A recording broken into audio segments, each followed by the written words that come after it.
Hello guys, तो आज हम बात करेंगे टीएमजे जॉइंट के बारे में, जो कि टीएमजे जॉइंट डिसऑर्डर भी होता है, जिसमें टीएमजे में हमें प्रॉब्लम होती है। टेम्पोरोमैंडिबुलर जॉइंट होता है। ये काफ़ी रीजंस की वजह से, मसल्स पेन की वजह से होता है। अगर टीएमजे में प्रॉब्लम होती है तो हमें बहुत ज़्यादा डिस्कम्फर्ट होता है। जॉइंट के ईयर के पास जो जॉइंट होता है, ये काफ़ी रीज़न की वजह से होता है। जो मसल्स हमारी टीएमजे को कंट्रोल करती है, उसकी वजह से अगर उसमें स्टिफनेस, टाइटनेस होती है तो होती है। या जॉइंट में आर्थराइटिस होती है, जो जॉइंट में कोई इंजरी है उसकी वजह से हो सकता है। और pain in jaw caused by damage to the joint और muscles can be due to clenching and grinding your teeth. Grinding your tooth मतलब आप दांतों को ऐसे रगड़ते हैं आपस में, ब्रुक्सिज्म जिसको बोलते हैं, कोई ट्रॉमा हो जाता है। Most cases of the jaw pen किसकी वजह से होता है? टेम्पोरोमैंडिबुलर डिसऑर्डर की वजह से, या कोई टेम्पोरोमैंडिबुलर डिसीज है उसकी वजह से भी हमें टीएमजे का पेन होता है। टीएमजे में हमने अभी पढ़ा कि मसल कंट्रोलिंग जो जॉ जॉइंट को करती है, उसकी वजह से हो सकता है। अगर उसमें कोई स्पाज्म या फिर उसमें स्टिफनेस हो रखी है, आर्थराइटिस हो रखा है। और जो पेन होता है वो दोनों साइड भी हो सकता है, एक साइड भी हो सकता है आपको। और ये ही हमने पढ़ा कि ब्रुक्सिज्म और ट्रॉमा की वजह से हो जाता है। ब्रुक्सिज्म जो दांतों को रगड़ना होता है। और अगर कोई टीएमजे में आपको प्रॉब्लम है या कोई डिसऑर्डर है तो साइनस प्रॉब्लम होती है, जैसे कि ईयर में। और अगर आपको नोज़ में साइनस की प्रॉब्लम है, जिसकी वजह से जो एयर कैविटीज़ होती है वो फिल्ड हो जाती है एयर की वजह से। अगर वो फिल्ड हो जाती है तो वहाँ पे आपको मतलब बैक्टीरिया और वायरस ग्रो हो जाते हैं, और उसकी वजह से आपको इन्फेक्शन हो जाता है। अगर आपको इन्फेक्शन हो जाता है तो भी आपको, जो आपका इन्फेक्शन होगा तो उसकी वजह से जो एयर फिल्ड कैविटीज़ हो जाती है वो इन्फेक्शन कोज करते हैं, तो उसकी वजह से डायरेक्ट प्रेशर आपकी जो जॉइंट पे पड़ता है, जिसकी वजह से भी आपको टीएमजे की प्रॉब्लम हो सकती है।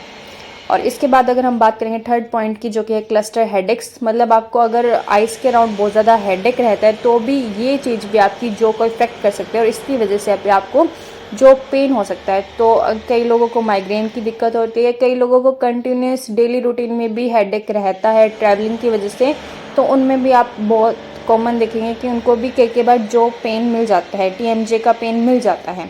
अगर इसके बाद हम बात करेंगे फोर्थ पॉइंट की, जो कि है ट्राइजेमिनल न्यूरैल्जिया। ट्राइजेमिनल एक नर्व होती है, फेशियल नर्व होती है, जो कि फेस में सेंसेशन वगैरह लेके आती है। अगर उसका कंप्रेशन हो जाए कोई इंजरी, कोई ट्रॉमा की वजह से, तो भी आपको उस केस में भी आपको जो पेन देखने को मिल सकता है। अगर हम इसके सिम्टम्स की बात करें तो आपके फेस में पेन होएगा, जो जॉइंट वाले एरिया पे पेन होएगा। जब आप बोल लेंगे, च्यू करेंगे, अपना माउथ को ओपन करेंगे, तब आपको पेन होएगा। पॉपिंग और क्लिकिंग साउंड्स आपको देखे, कट कट की आवाज़ें आपको सुनेगी मुंह खोलते वक्त, बंद करते वक्त। जब आप उबासी लेंगे तो एकदम से आपको फील होएगा कि मेरा जो खुला का खुला रह गया, उसको लॉक जो बोलते हैं। स्वेलिंग होएगी, टूथ हैक हो सकता है। नेक और शोल्डर में आपको पेन हो सकता है, ये मसल स्टिफनेस की वजह से भी हो सकता है। हेडेक्स हो सकते हैं, माइग्रेन्स हो सकते हैं, फ्रीक्वेंट डिजीनेस, वर्टिगो, चक्कर आना आपको, और मतलब आपको पेन की काफ़ी प्रॉब्लम हो सकती है।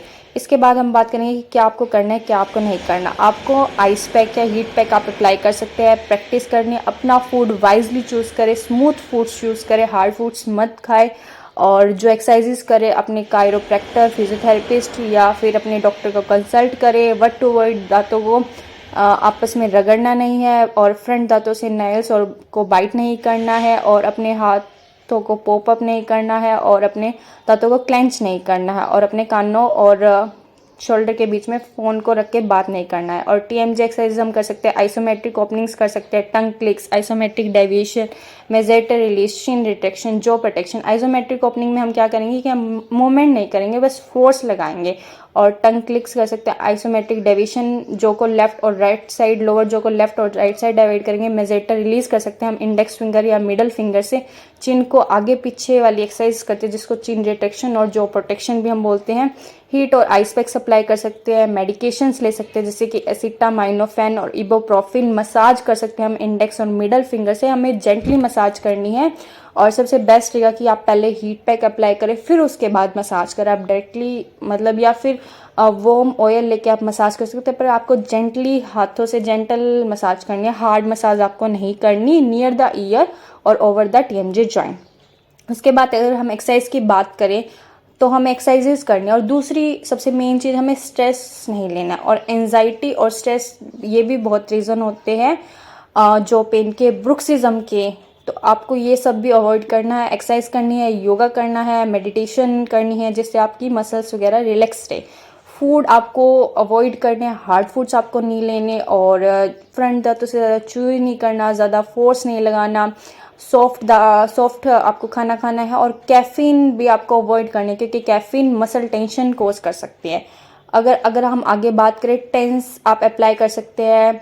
टेंस से आपकी मसल्स आपको रिलैक्स होएगी। जैसे कि टेंस आप देख सकते हैं नियर द ईयर आप अप्लाई कर सकते हैं, शोल्डर नेक में अप्लाई कर सकते हैं मसल रिलीज करने के लिए। आप 20 to 30 मिनट्स अप्लाई कर सकते हैं इसको।